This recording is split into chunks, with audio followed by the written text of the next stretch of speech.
Good morning. I am so glad that all of you are here today.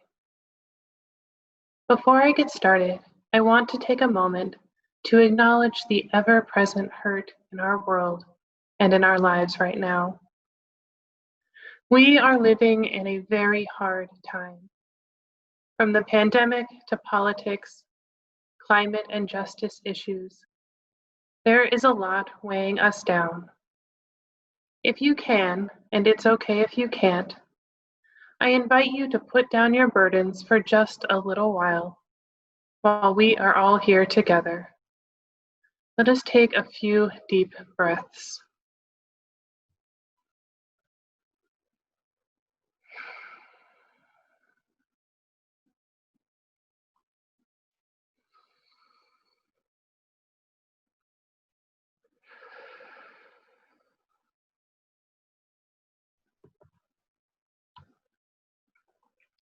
I have been thinking about the idea of renewal since I was asked to offer this service back in August. The UUA puts out a great resource that offers readings, stories, and topic ideas for the monthly theme. And it noted that Johnny Appleseed Day is September 26th, which was yesterday. Now, I happen to have a connection with Johnny Appleseed, or John Chapman, which was his given name. We both spent our childhoods in Longmeadow, Massachusetts. Granted, they were about 200 years apart. This connection, though, sparked my interest in seeing if there was anything I could draw on from John Chapman's story within the theme of renewal. This led me in two directions: planting as renewal and stories as seeds. Over the past few Sundays, Reverend Duffy has shared about renewing our sense of wonder and renewal through making amends. I want to look at how storytelling can be a method of renewal. Storytelling is innately human.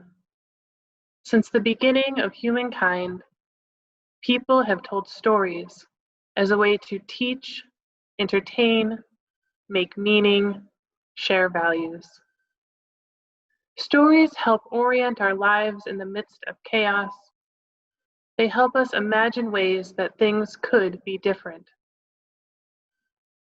Stories can also support systems of thinking, and stories can write people into and out of history. I believe that the stories we tell have the power to plant seeds. Johnny Appleseed, John Chapman, was someone who planted seeds. The story many of us grew up with was of a gentleman in a burlap sack with a tin pot on his head, wandering the wilderness, scattering seeds that grew into bright red apples, perfect for the good old American apple pie. Unlike other folk heroes such as Paul Bunyan, Chapman was a real person. And unlike the stories told about him, his apples were not for making pies. One thing about apples is that they do not grow true to seed. This means that if you plant the seeds from an apple, you will not get a tree that produces the same genetic apple. In fact, each of the seeds in an apple will grow into its own unique tree. These apples are mostly small and tart, sometimes called spitters, and they would have been used in the production of hard cider and a hard liquor called applejack. During this time, water was generally considered unsuitable for drinking, as it could not be sterilized, and so the majority of people quenched their thirst with weak ale or other alcoholic beverages such as hard cider. Also, unlike the children's stories about Johnny Appleseed, John Chapman did not wander willy-nilly, scattering seeds wherever he went. Chapman strategically planted nurseries throughout the westward expansion into Pennsylvania, Ohio, Indiana, and possibly as far as Iowa and Illinois. Starting in 1792, the Ohio Company of Associates made a deal with potential settlers.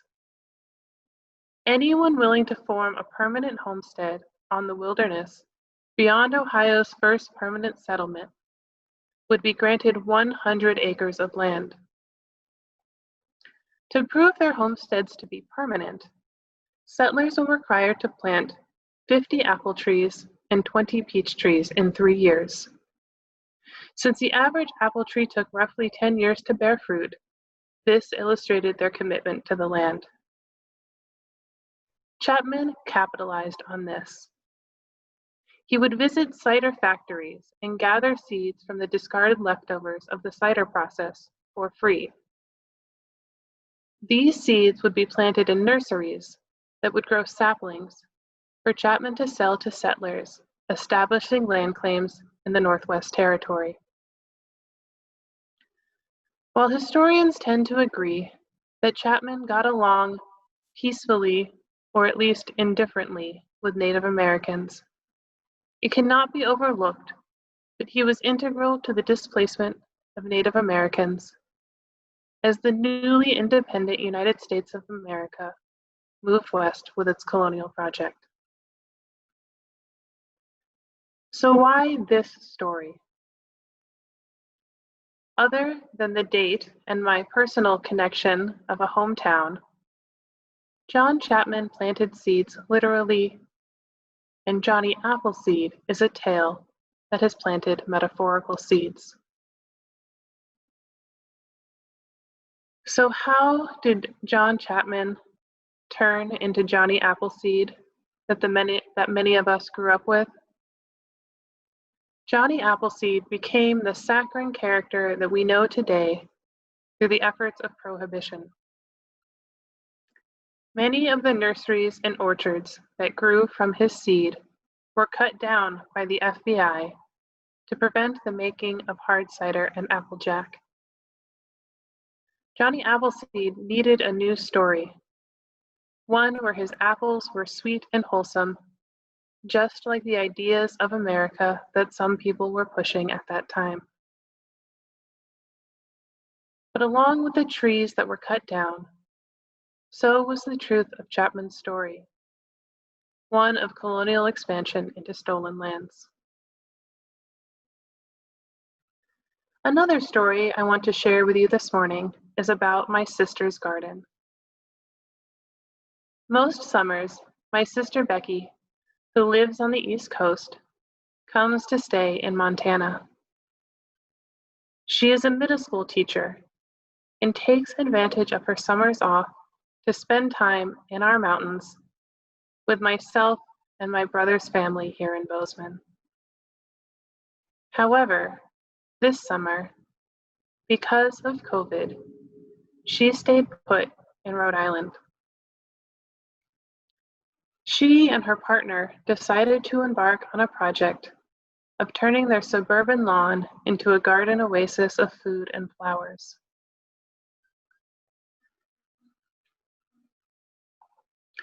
My sister's partner, Audie, lives with chronic illness and multiple chemical sensitivities that makes accessing healthy food in the outside world challenging. Both my sister and her partner are committed to living sustainably and growing food free of chemicals.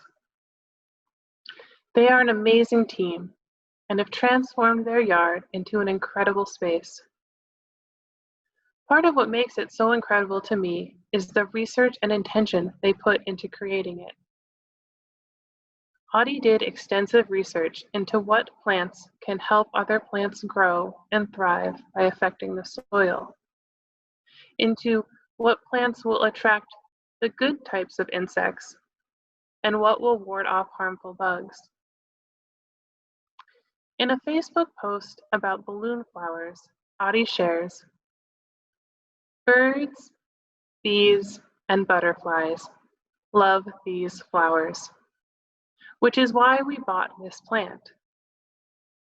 Not only do we firmly believe that the success of our growing hinges on attracting beneficial insects and wildlife to our land, but we have experienced this to be true as we have planted more and more habitat for that. As natural farmers and permaculturalists, we really aren't interested in having anything that's purely ornamental on our land.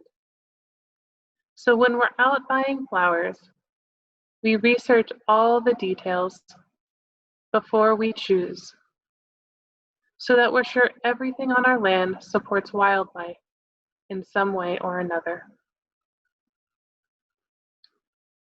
The seeds these two planted have brought renewal and new life, flora and fauna, to a patchy suburban yard. But not every seed that is planted renews. Some seeds become invasive species, and some stories do harm and further injustice. In our responsive reading, Sophia Lyon-Fawes reminds us that it matters what we believe. Stories are one way that we illustrate our beliefs about the world, about ourselves, about life's meaning and purpose. It matters what we believe. It matters what stories we tell. It matters what seeds we plant. So what are the stories we tell ourselves about who we are? Are they stories that lift us up and empower us? Or stories that tell us we are not worthy and keep us trapped by fear? What are the stories we tell our children about where we came from and what our history is? Do we tell stories like that of Johnny Appleseed, a kind, quiet man simply sowing seeds that grew into sweet red apples? A story that has rewritten history to distort the truth? Or do our stories plant the seeds of intention that help us work together to be stronger and more fertile? Our 7 principles tell the story of our belief in the inherent worth and dignity of all people and the interconnected web of existence of which we are all a part. Are we planting stories that support those beliefs? Like many spiritual concepts, the idea of storytelling as planting seeds that have the possibility to heal or harm works on many levels: personal, community and world, and theological.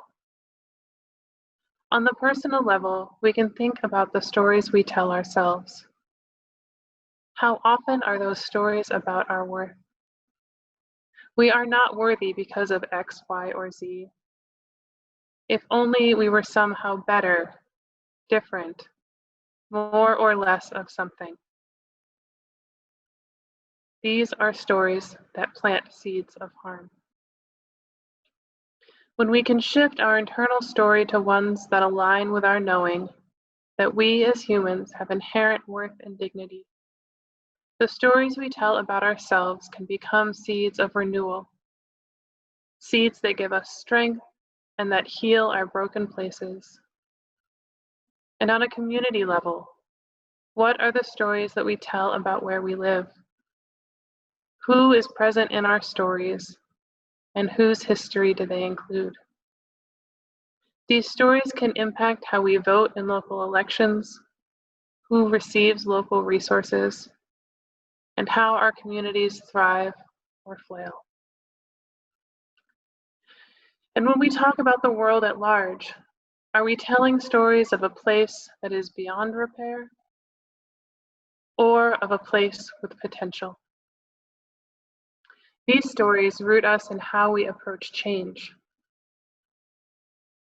And I have mentioned some of the principles that our faith lifts up. But as reflected in our responsive reading, some beliefs are rigid and confining. They encourage exclusiveness. They do not plant seeds of growth and renewal. The Johnny Appleseed story is important because it is an example of how a story can become distorted or even harmful. Chapman was not a villain on par with some of the evil characters in our country's history, but by erasing the true story of John Chapman, we ignore the violence done to the people on this native land, the people native to this land. The story of Becky and Audie's garden gives us another way to think about the seeds we plant and the stories we tell. By approaching the way you tell a story with intention, we can share our beliefs in ways that are life-affirming and create communities that support each other and thrive because of the diversity we embody, just like the plants in their garden. Right now, we are facing a government that is led by a man who wants to control the stories we tell. He recently spoke about how the bad parts of American history, in quotes, bad parts of American history, should not be taught because it makes Americans look bad.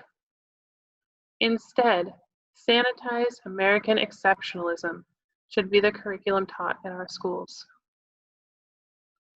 It may not be realistic that a president could set public school curriculum, but even the idea of this plants destructive seeds. As you use, we affirm and promote justice, equity, and compassion in human relations, as well as the goal of world community with peace, liberty, and justice for all. Our second and sixth principles.